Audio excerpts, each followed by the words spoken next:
Hi, it's Rick of Bay Area Mold Pros. This week we're going to take a look at some footage that I shot at a few different homes here in the Bay Area. And all of these homes have something in common.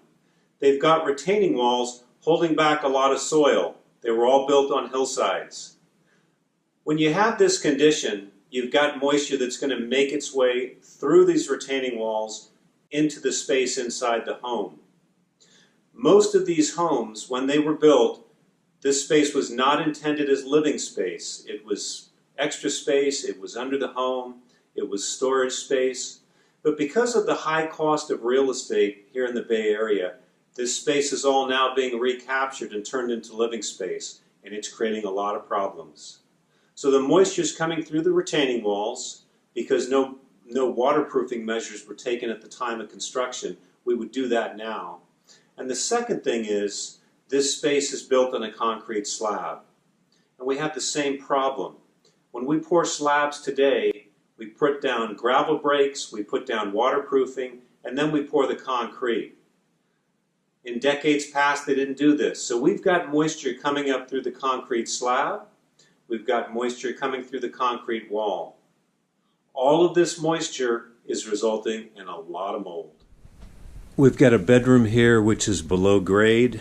The small window that appears in the upper portion of the wall here is on a kind of a tradesman's entrance. It's got a concrete cover, but you can see the foundation covered here, and that's pretty much below grade. As we go back into the closet, the tenants have noticed what they think is mold on some personal property, and you can see the exposed foundation,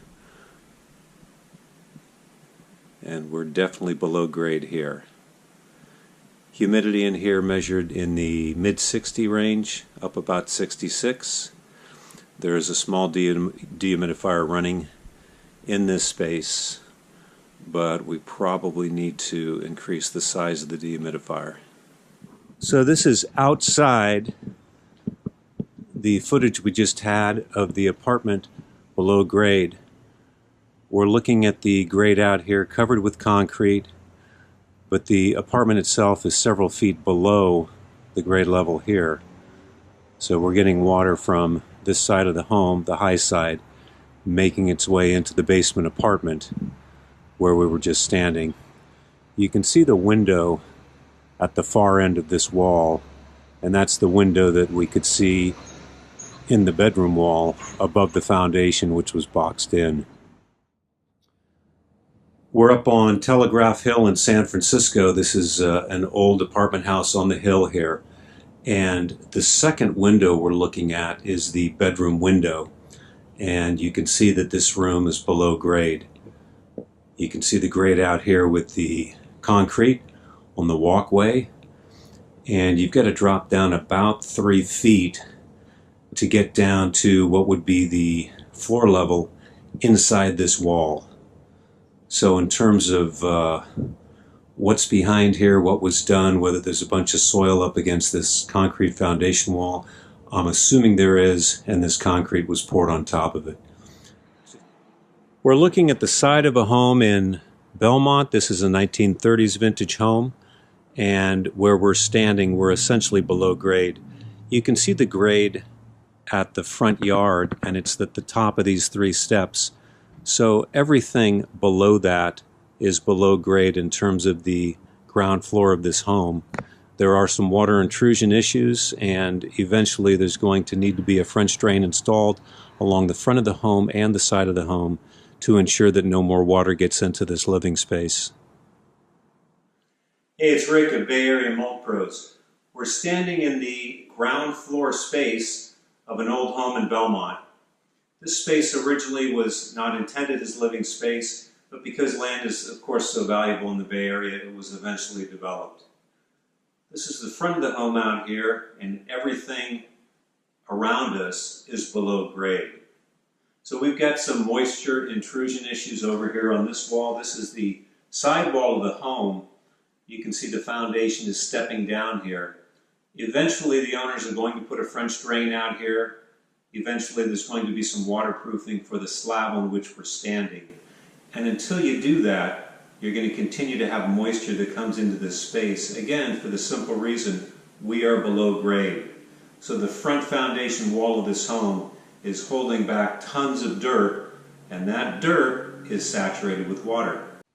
We're looking at the side of a home. This is a 1930s vintage home in San Carlos.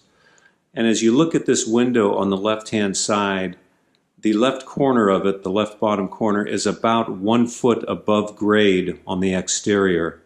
So you can see this foundation wall, and the foundation wall was covered with a cinder block wall. The rest of the foundation wall has been covered with plywood. There's space behind it. And you can see the plywood stepping down, and the foundation does the exact same thing. It steps down on the outside of this wall. There has been water that has made its way through this wall over the years, and the client is looking at putting in a French drain to alleviate that issue. We've also got an original slab here. This goes back to the 1930s, and there's a lot of moisture which is making its way through this concrete slab. And so the client has decided to put an epoxy coating on the other portion of this slab, which is exposed, and this area in here is going to get some other kind of flooring cover. If you have any of these conditions within your home, the bad news is it's pretty expensive to take care of the construction fixes. They may involve pulling the soil back and putting in waterproofing against your foundation. They may involve the use of French drains, sump pumps. In terms of slabs that are already in place, you can apply epoxy finishes to the top of them, but the best thing to do is to actually pour a new slab and pour it with modern waterproofing techniques. If you're not going to do these things, there are some short-term interim fixes that are going to help you with the formation of mold in these spaces. Number one, run dehumidifiers. You're going to be amazed at how much water dehumidifiers pull out of these living spaces because there's so much moisture coming in. Number two, don't store things up against the concrete foundation walls. Pull things away from the walls and allow them to breathe. Number three, run a lot of fans. That's going to help with the airflow, and that's going to help to cut down on the condensation on these walls, which is going to cut down on the formation of mold. So those are the things you can do short of the really expensive long-term solutions. Good luck.